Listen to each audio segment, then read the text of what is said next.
Good morning student. बेटा 10th B class SST में आपका इतिहास चल रहा है। इतिहास का आपका फर्स्ट चैप्टर चल रहा है। आपका नेक्स्ट वीडियो में हमने आपको बताया था जर्मनी का एकीकरण और ओटोमन विस्मार के बारे में बताया था। आज हम बात करेंगे इटली का एकीकरण के बारे में। ठीक है, इटली का एकीकरण का तो मतलब आप जानते ही हैं, पूरे देश को एक जगह करना। पहले जो ये राज्य थे, ये जो देश थे, छोटे छोटे राज्यों में केंद्र में विभाजित थे। सबके अलग अलग राजतंत्र में सबके अलग अलग सरकार होती थी, राजतंत्र था उस समय। ठीक है, तो इटली का एकीकरण में किस किसने महत्वपूर्ण भूमिका निभाई उसके बारे में बात करेंगे। पहले इटली अनेक वंशागत राज्य तथा बहुराष्ट्रीय हैब्सबर्ग साम्राज्य में बिखरा हुआ था। इटली का एकीकरण में 3 लोगों ने महत्वपूर्ण भूमिका निभाई। पहले जो इटली था वो कई राज्यों में वंशागत, जैसे मैंने बताया ना, राजतंत्र में बटा हुआ था। राजतंत्र का मतलब होता है राजा राज्य करता था और राजा का बेटा ही राजा बनेगा, फिर उसका बेटा राजा बनेगा, है ना। तो ये राजतंत्र होता था। तो राजतंत्रों में बिखरा हुआ था और उसमें किन किन लोगों ने महत्वपूर्ण भूमिका निभाई एकीकरण करने में, एक जगह करने में उसे, है ना। तो जोसेफ मैत्जिनी था, एक कावुर था और जोसेफ गैरिबाल्डी था। इन तीनों ने इटली का एकीकरण करने में महत्वपूर्ण भूमिका निभाई। अब इन तीनों के बारे में पढ़ते हैं विस्तार से, इन्होंने क्या क्या किया। ठीक है, इन लोगों ने क्या क्या योगदान दिया। पहले बात करते हैं जोसेफ मैत्जिनी के बारे में बात करते हैं। इटली में रिपब्लिक पार्टी के प्रमुख था। इसने एक पार्टी बनाई रिपब्लिक पार्टी के नाम से और उसका यह अध्यक्ष था। ठीक है, यंग इटली के संस्थापक और इसका उद्देश्य शिक्षा के साथ इटली का एकीकरण था। एक तो इसने रिपब्लिक पार्टी बनाई और एक यंग इटली के संस्थापक, एक इसने क्लब बनाया यंग इटली के नाम से। उसमें नवयुवकों को, जो जवान लोग थे, उनको शामिल किया गया और इटली का एकीकरण करने के लिए उसके साथ साथ हमें शिक्षित भी होना है, शिक्षा में भी इसने विशेष योगदान दिया।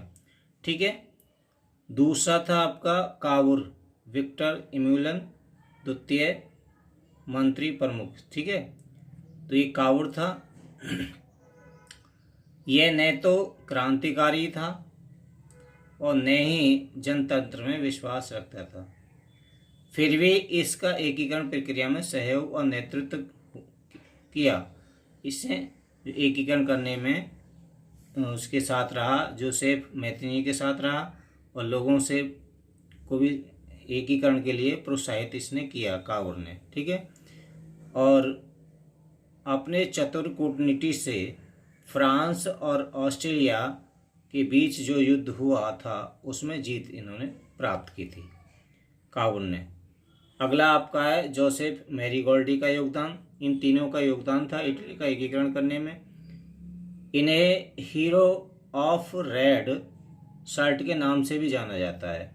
रेड शर्ट के नाम से, यानी कि रेड शर्ट पहनते थे इसलिए इन्हें रेड शर्ट के नाम से भी जाना जाता है अधिकतर। सन 1807 में वे दक्षिणी इटली और 2 सिलसिले के राज्य में प्रवेश कर गए और स्थानीय किसानों का समर्थन पाने में सफलता प्राप्त की तथा स्पेनिक शासन के युद्ध में बड़ा योगदान था। इन तीनों की वजह से इटली का एकीकरण हुआ। तो इन तीनों ने महत्वपूर्ण भूमिका निभाई। कौन कौन से थे वो आपके? जोसेफ मैत्जिनी था, जिसने रिपब्लिक पार्टी और यंग इटली पार्टी के नाम से 2 ग्रुप बनाए थे। कावुर जो था, कावुर ने जो किया था एकीकरण में महत्वपूर्ण योगदान दिया इसने, और कटोल अपनी नीति के द्वारा, राजनीति के द्वारा इसने फ्रांस और ऑस्ट्रेलिया के बीच जो युद्ध हुआ था उसमें इन्होंने विजय भी प्राप्त की।